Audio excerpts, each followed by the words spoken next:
अखाड़ा के इस अध्याय की शुरुआत दिल्ली में पानी के संकट से करेंगे। करीब 15 दिन हो चुके हैं, लेकिन देश की राजधानी दिल्ली में लोगों को अब तक पानी नहीं मिल पा रहा है, बल्कि जल संकट और विकट हो गया है। एनडीएमसी यानी न्यू दिल्ली म्युनिसिपल कॉरपोरेशन के तहत आने वाले दिल्ली के वीआईपी इलाकों में भी अब पानी आना बंद हो गया है। एनडीएमसी वो इलाका है जहां संसद भवन, राष्ट्रपति भवन, सुप्रीम कोर्ट और सेंट्रल विस्टा जैसे पॉश एरियाज आते हैं और ऐसे बड़े बड़े कार्यालय भी आते हैं जहां से देश की सरकार चलती है। उस जगह भी लोग पानी के मोहताज बन गए। मंडी हाउस से लेकर बंगाली मार्केट, यहां तक कि लेडी हार्डिंग आरएमएल यानी राम मनोहर लोहिया हॉस्पिटल और कलावती अस्पताल में भी 2 दिन से पानी ठीक से नहीं पहुंचा है। दिल्ली के टोडरमल रोड पर जहां आईएएस अफसरों और ग्रेड 1 के अधिकारियों के सरकारी आवास हैं, जहां बड़े बड़े बंगले हैं, वहां भी टैंकर से पानी पहुंचाया जा रहा है। मगर दिल्ली के पॉश इलाकों को अब पानी की दिक्कत हुई है। राजधानी के बाकी इलाकों में कई दिनों से पानी की मारामारी चल रही है। दिल्ली का कोई ऐसा कोना अब नहीं बचा है जहां पानी की सप्लाई में कमी ना आई हो। गीता कॉलोनी, ओखला, न्यू अशोकनगर, वसंत विहार, चाणक्यपुरी, खिचड़ीपुर, लगभग हर जगह की तस्वीरें एक जैसी हैं।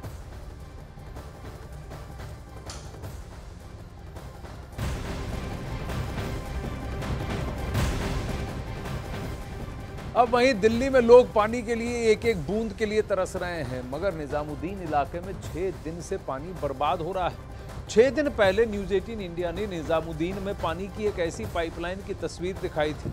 तब भी यहां से पानी रिस रहा था और आज भी उसी पाइपलाइन से फव्वारे की तरह पानी फूट रहा है। ये हाल तब है जब पानी की बर्बादी को रोकने के लिए दिल्ली सरकार की तरफ से उच्च स्तरीय टीमें बनाई गई हैं और दिल्ली पुलिस ने भी पाइपलाइनों की गश्त की है।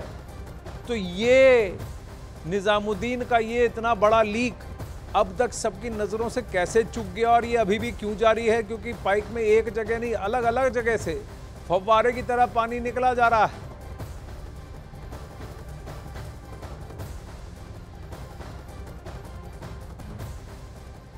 5 दिन पहले न्यूज 18 इंडिया ने आपको ये खबर दिखाई थी कि किस तरह से निजामुद्दीन में एक पाइपलाइन में 3 पॉइंट पर पानी बेतहाशा बह रहा था और 5 दिन बाद हम इसी लोकेशन में आए हैं। यही वो पाइपलाइन और इसकी तस्वीरें आज भी आप देख रहे हैं। 3 पॉइंट में से एक पॉइंट में पानी बहुत कम रिस रहा है, लेकिन अभी भी बह रहा है और दूसरे पॉइंट पर आप देखें तो फव्वारे की तरह वहां से पानी फूट रहा है। ये पाइपलाइन जिसकी हम 5 दिन पहले भी आपको तस्वीरें दिखा चुके हैं, दोबारा उस पाइपलाइन में जब हमने 5 दिन बाद रिविजिट किया है तो यहाँ पर 3 में से 2 पॉइंट पर अभी भी पानी रिस रहा है। एक तरफ पानी का रिसाव जो है वो कम नजर आ रहा है, हालांकि पानी यहाँ से भी बह रहा है, लेकिन दूसरी तरफ की जब हम तस्वीरें दिखा रहे हैं तो सीधी तरीके से पानी जो है वो बहुत ज़्यादा बह रहा है। और ये तब है जब पानी की वेस्टेज को रोकने के लिए दिल्ली सरकार की तरफ से ये कहा गया कि एसडीएम एडीएम की स्पेशल टीम्स बनी हैं। उस दिन भी ये रिपोर्ट दिखाई गई थी और उसके बाद आज की दोबारा ये तस्वीरें दिखा रहे हैं जहां पर पाइपलाइन आज भी फूटी नजर आ रही है। निजामुद्दीन की ये लोकेशन जहां 5 दिन पहले की और आज की दोनों तस्वीरें हम आपको दिखा रहे हैं, उस दिन भी यही हालात थे। 5 दिन बाद भी यहाँ से इसी तरीके से पानी बह रहा है। तो 5-6 दिन से वही बर्बादी का आलम है। ये 2 तस्वीरें आपके सामने हैं जहां न्यूज 18 इंडिया ने सबसे पहले पानी की बर्बादी को आपके सामने दिखाया और उसके बाद देखिए उसको टेम्परेरी पैचवर्क करने की कोशिश की गई, पट्टे वट्टे लगाकर उस लीक को रोकने की कोशिश की। लेकिन अब भी 6 दिन बाद अभी भी वहां देखिए, गौर से देखिए कि पानी कितनी तरह फव्वारे की तरह छूट रहा है। ये तब जब दिल्ली में पानी की किल्लत है। ये निजामुद्दीन का पाइपलाइन दिल्ली के कई इलाकों तक पानी पहुंचाएगा। नीचे बच्चे इस पानी में खेल रहे हैं, लेकिन इस पानी की क्या कंडीशन है? क्या ये पानी पिया जा सकता है, पेयजल है, या फिर इसमें इस तरह से नहाया जा सकता है? ये पानी कहाँ जा रहा है, किसके लिए सप्लाई है, इस पर कोई रोक नहीं लगाई गई है। लेकिन अभी भी अगर दिल्ली की सरकार मुस्तैद है, दिल्ली की पुलिस मुस्तैद है, सभी मिलकर काम करने की कोशिश कर रहे हैं, तो फिर 6 दिन से इस पाइपलाइन का क्या किया गया है? ये बहुत सिंपल क्वेश्चन है। 3 जगह से लीकेज हो रहा है, फव्वारे की तरह पानी जा रहा है, वहां पानी के लिए मारामारी मची है। पूरी दिल्ली में अब पानी की किल्लत है, लेकिन निजामुद्दीन में ये देखिए। और इस पाइपलाइन की हालत आप देखें तो इस पाइपलाइन को देखने के बाद क्या इसके अंदर बह रहे पानी को पीने की हिम्मत करेंगे आप? बहुत सारे प्रश्न उठते हैं।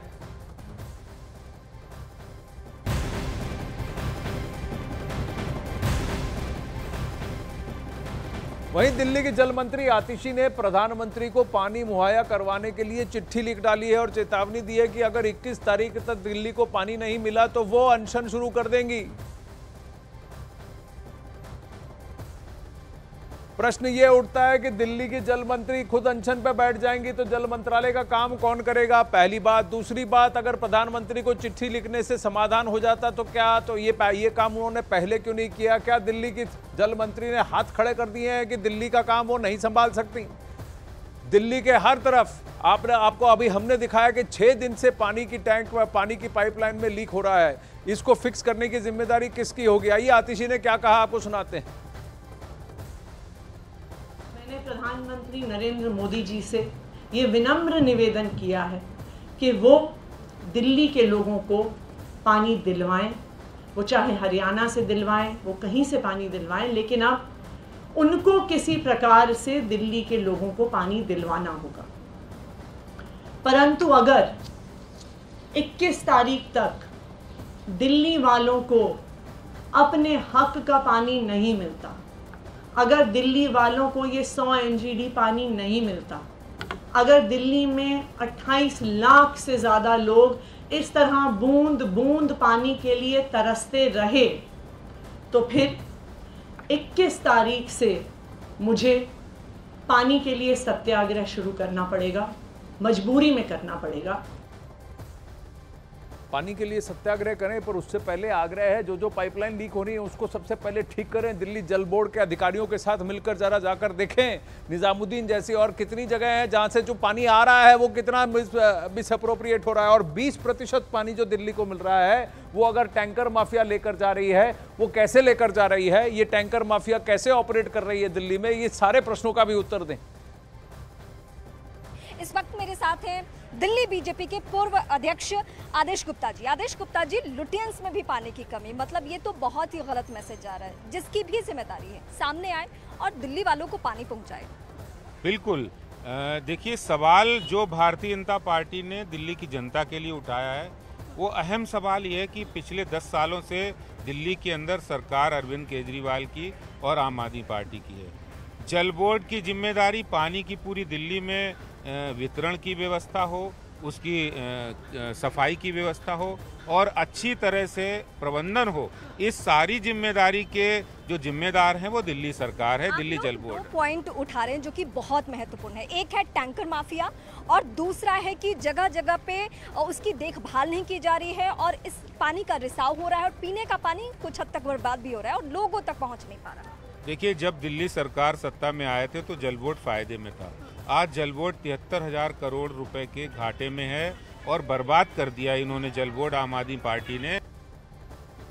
अब इस जल संकट पर सियासी जंग भी तेज हो गई है। पिछले हफ्ते लगातार 2 दिन तक आम आदमी पार्टी के खिलाफ सड़कों पर उतरने के बाद बीजेपी आज एक बार फिर मोर्चा खोल चुकी है। दिल्ली में 256 जगहों पर बीजेपी पदयात्रा निकाल रही है और इस पदयात्रा में दिल्ली के बीजेपी सांसद, तमाम नेता और दिल्ली बीजेपी अध्यक्ष वीरेंद्र सचदेव शामिल हैं। दफ्तर GK1 के बाहर बीजेपी के वो लगातार प्रोटेस्ट करते हुए आगे इसमें पूर्व सांसद रमेश बिदूड़ी, दिल्ली बीजेपी अध्यक्ष वीरेंद्र सचदेवा, बांसुरी स्वराज जैसे तमाम नेता हैं जो इस प्रोटेस्ट को लीड कर रहे हैं। आगे आप तस्वीर देख रहे हैं, लगातार दिल्ली जल बोर्ड की तरफ ये लोग दिल्ली जल बोर्ड के आगे से ये प्रोटेस्ट चलना शुरू हुआ है। सड़क ये ब्लॉक कर दी गई है, पूरी सड़क को यहाँ पर आप देख रहे हैं ब्लॉक कर दिया गया है। मुख्य सड़क जब से आप आते हैं तो ये कैलाश वाली, जिसको पूरी तरीके से ब्लॉक कर दिया गया है। लगातार पैदल मार्च तमाम लोग आगे की तरफ बढ़ रहे हैं। राकेश नेगी के साथ प्रियंका कांडपाल, दिल्ली। अब वहीं पानी के संकट के बीच दिल्ली में गर्मी इतनी ज्यादा बढ़ गई कि जून के महीने में न्यूनतम तापमान का 55 साल का रिकॉर्ड टूट गया। आज दिल्ली का न्यूनतम तापमान 35.2 डिग्री सेल्सियस रिकॉर्ड किया गया, जो साल 1969 के बाद आज तक का जून के महीने का सबसे ज्यादा न्यूनतम तापमान है। कहने का मतलब यह है कि राजधानी में न्यूनतम तापमान में भी 55 साल में सबसे गर्म रहा।